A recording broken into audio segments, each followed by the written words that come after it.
Hello, Internet. I'm Corione, your witch in residence here on YouTube. And I got an opportunity to once again watch Spider-Man No Way Home, which is probably one of my favorite Spider-Man movies of all time. I mean, come on, we have all three of the movie Spider-Man on screen at the same time. We have the best Spider-Man villains that we've ever seen, and probably some of the coolest effects we've ever had. And of course, Doctor Strange, our resident wizard in the Marvel Universe. And what's cool about this movie is one of the things that happens is a spell gets really screwed up and the consequences of it have to be dealt with. And as it turns out, on the Writer Brothers Discord, which I'm very active on, there has been a little bit of a request that I talk about some slightly more magical, mystical kind of things in the real life applications and what have you involved in that. So I'm going to lay out a little bit about some magic in this one because I want to talk about what happens when you screw up a spell. So before I get too deep in, and, I get yelled at by my producer for forgetting to do this, I just want to remind everybody that the YouTube algorithm is a massive beast without a face that constantly tries to eat the universe. And without your likes, shares, subscribes, comments of like at least 3 words, the monster wins. So if you could work a little bit of magic and make those likes and comments and whatnot appear on this video, you'd be saving my part of the YouTube world. So with that in mind, thank you very much. Obligatory ritual over. Let's get into the actual magic discussion. Now, I'm going to set some guidelines here and determine some terms for you guys because I feel like right now, if I don't set these terms, you're going to base it on your favorite Hollywood movies and not in what actually happens. All right. When I'm talking magic, the best definition I've ever found anyway for describing magic is the ability to create wonder. Okay? Now, whether that wonder is me flying around the room somehow or me getting you to smile after a really hard day because a rainbow happened to show up at just the right time, I'm not going to get into too deep in the weeds in that. But I am going to say that what I would define a spell as is kind of like a prayer to the universe with work involved. Okay, so let's break that down a little. Spells don't have a set specific language. Okay, you can use any language you want. A lot of the times I will either use Faux Latin or Low German to wrap my spells in it because I like to keep my spells in a different language than I speak in. If only so that I can separate that idea, because when we put something to magic, when we put something to a spell, we're adding our own intent to it. And we're making an effort. We're pushing our will through that. And I don't want to accidentally cause something to happen because I inadvertently pushed my intent into a very passionate situation. So that's why some people you'll hear magic words, but in reality, usually what it is it's somebody trying to separate the magical and the mundane in their own head. Okay. And why do sometimes magical items have physical components in them? Well, the best way I can describe it is this.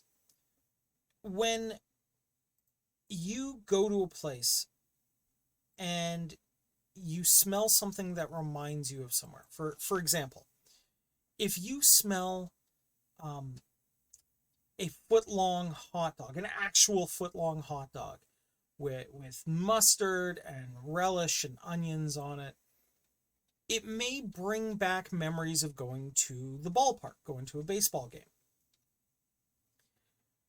I use ritualized incense to get me into a magical thought process because my brain associates that smell with doing magical work. Okay?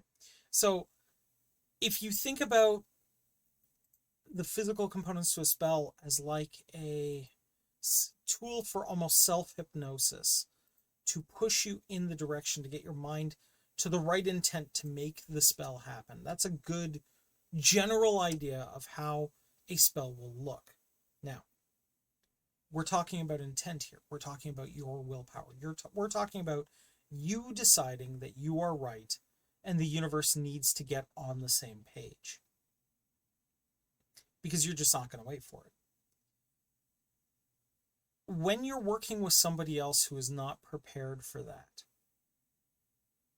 and you're doing the working and they throw something at you that changes the way you're directing your willpower, that you're directing your intent, that can throw major monkey wrenches into what you're doing. And the worst part is, for most people who use magic in a day-to-day life, if they've inadvertently had their intent changed, they may not remember the exact way it's changed, only that things are not going according to plan.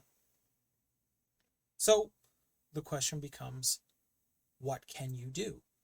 Do you have to go all Doctor Strange and find all the people stuck out of time because you've screwed something up that massively? Probably not. Okay? Magic and spells don't typically take on a life of their own.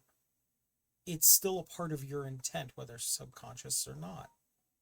So the first thing I would probably do is try to break that connection, break that intent, so I'm no longer pushing for that reality I'm trying to make happen. If that didn't work, the next step to me would be trying to create an intent that would mirror the intent that is happening. Okay? So, for example, if I was, say, casting a spell to get an apple and I was suddenly getting inundated with pears, I would probably I would probably work a spell to try to stop the influx of pears. Simple enough. But let's say you have screwed up, Doctor Strange level screwed up, and everything's going to hell. I'm actually going to refer you to a different movie. And the movie is Labyrinth. Believe it or not. Which I would argue is one of the best magical movies ever created. David Bowie knew way more than anyone gave him credit for. At one point in the movie, near the very, very end, she remembers the words that will break the power of the Goblin King. And it is this simple. You have no power over me. And most importantly, she believed it. Well, sometimes you have to be ready to say, even to yourself, this effect has no power over me. And mean it. And be strong enough in your conviction, in your belief that it does not have power over you, that it will shut down.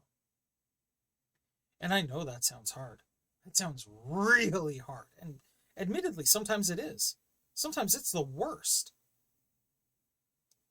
But why is it necessary? Well, it's necessary sometimes to do that because we're stuck otherwise, right? We have to shut it absolutely down. Now, there are techniques to push your willpower into that direction.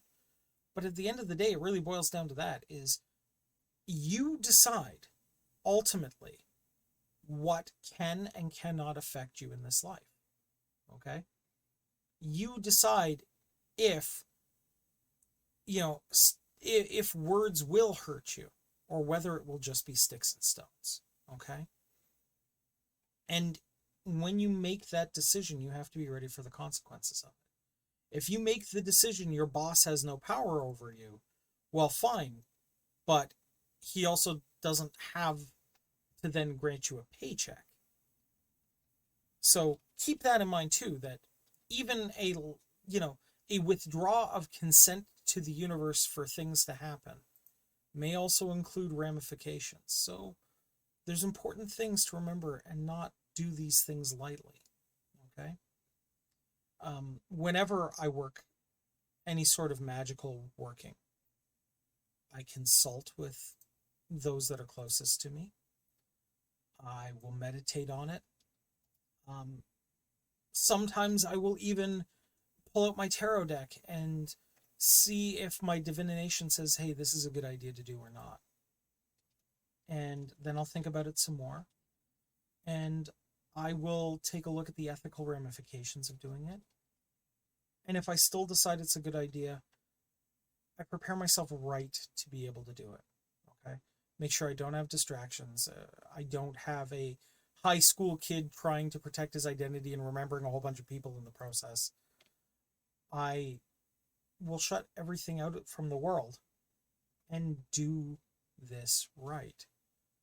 And when you take a look,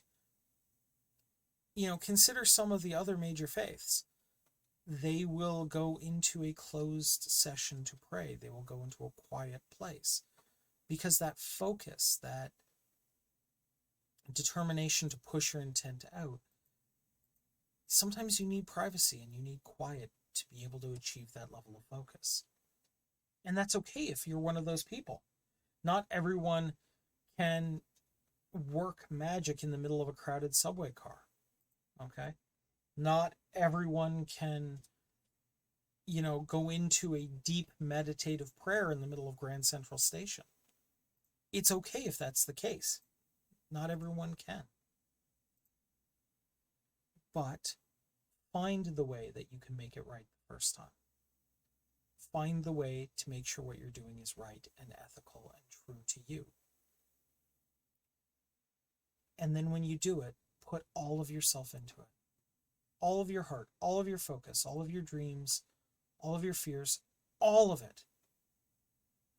Focus it into that will and reach out and work your magic with all your passion, with all your intent, with all your willpower. Okay? And as I've said before, if it's a prayer, if it's a yearning for a thing, even if it's just really positive thoughts for a friend who's going through a lot, that's okay. But when you do it with passion, do it with conviction. And I know that you'll be capable of achieving what your heart's desire is.